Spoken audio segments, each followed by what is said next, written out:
زمانہ جاہلیت میں ہر کام بتوں کے ناموں سے شروع کیا جاتا تھا۔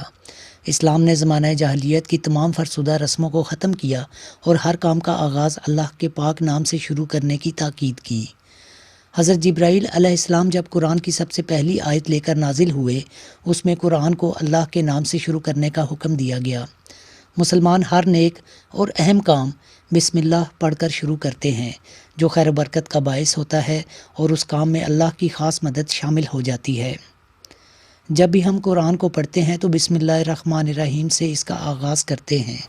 اگر قرآن پاک کی تلاوت سے پہلے بسم اللہ نہ پڑھی جائے تو انسان ان قیمتی فیض و برکات سے محروم رہ جاتا ہے جو بسم اللہ پڑھنے کے ساتھ حاصل ہوتی ہیں۔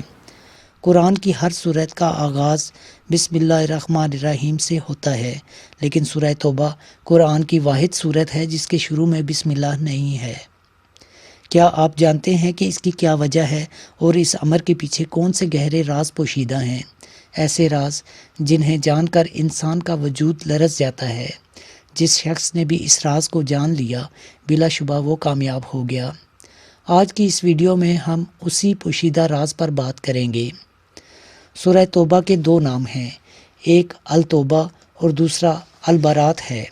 اس میں ایک جگہ اہل ایمان کے قصوروں کی معافی کا ذکر ہے، اس لیے اسے التوبہ کہتے ہیں، جبکہ برات اس لیے کہ اس کے آغاز میں ہی مشرکین سے بری و ذمہ ہونے کا اعلان ہے۔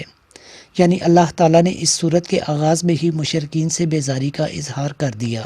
توبہ انسان کو گناہوں کی تاریکیوں سے روشنی کی طرف لاتی ہے، ایک ایسی روشنی جس میں اللہ کا ایک خاص انعام ہے۔ مبصرین کی رائے ہے کہ نبی کریم صلی اللہ علیہ وآلہ وسلم کی عادت مبارکہ یہ تھی کہ جب بھی کوئی آیت نازل ہوتی تو صحابہ کرام کو بلا کر اس آیت کو جس جگہ جس صورت میں لکھنا ہوتا بتلا کر اس آیت کو لکھوا لیتے تھے۔ لیکن یہ آیتیں جنہیں سورہ توبہ کے نام سے جانا جاتا ہے، ان کے متعلق حضور پاک صلی اللہ علیہ وآلہ وسلم نے ارشاد نہیں فرمایا کہ انہیں کس جگہ کس صورت میں لکھنا ہے، اس لیے ایسا سمجھا جا سکتا تھا کہ یہ بھی ایک مستقل صورت ہوگی۔ تاہم سورہ انفال کی آخری اور سورہ توبہ کی ابتدائی آیات کے مضامین میں مناسبت پائی جاتی ہے۔ دونوں صورتوں میں مناسبت کی وجہ سے سورہ توبہ کو سورہ انفال کے بعد رکھا گیا۔ دوسری طرف جب ایک صورت کو دوسری صورت سے علیحدہ کرنا ہوتا تو بیچ میں بسم اللہ الرحمن الرحیم لکھی جاتی تھی، لیکن سورہ توبہ کے شروع میں بسم اللہ نہیں لکھوائی گئی تاکہ پہلی والی صورت کے ساتھ اس کا تعلق ہونا سمجھ میں آئے، اور چونکہ یہ بات واضح نہیں تھی کہ سورہ توبہ الگ صورت ہے یا سورہ انفال کا ہی جزو ہے، اس لیے دونوں پہلوؤں کو مد نظر رکھتے ہوئے جب حضرت عثمان رضی اللہ تعالیٰ عنہ نے قرآن کو جمع کیا تو اس صورت کے شروع میں بسم اللہ نہیں لکھی گئی اور اگلی صورت کو الگ بتایا گیا تاکہ دونوں صورتوں کو ایک ہی نہ سمجھ لیا جائے۔ سورہ توبہ کا موضوع عرب کے مشرکین اور یہود و نصارہ پر اللہ تعالیٰ کا عذاب ہے۔ دعوت اور تبلیغ کے 23 سالہ دور کے بعد اللہ تعالیٰ نے کہہ دیا کہ اب کوئی ذمہ داری نہیں ہے۔ مشرکین عرب اگر حضور صلی اللہ علیہ وسلم کی اطاعت قبول نہ کریں تو ان کی سزا موت ہے۔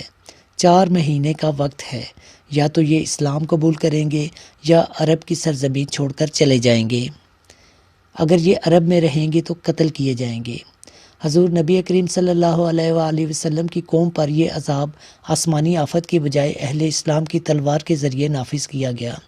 اس کی پہلی قسط غزوہ بدر کی صورت میں اور آخری قسط غزوہ حنین کی شکل میں آئی۔ سورہ توبہ کے شروع میں بسم اللہ کے نہ ہونے کی اصل وجہ بھی یہی ہے کہ سورہ توبہ میں اللہ تعالیٰ کی جلالی صفت غالب ہے، حتیٰ کہ غزوہ تبوک کے حوالے سے صحابہ کرام پر بھی کڑی گرفت کی گئی ہے۔ اس لیے اس کا آغاز بغیر بسم اللہ یعنی اللہ کی رحمان اور رحیم کی صفت کے بغیر ہے، کیونکہ رحمت کے ساتھ فوراً زحمت کا ذکر کرنا مناسب نہیں۔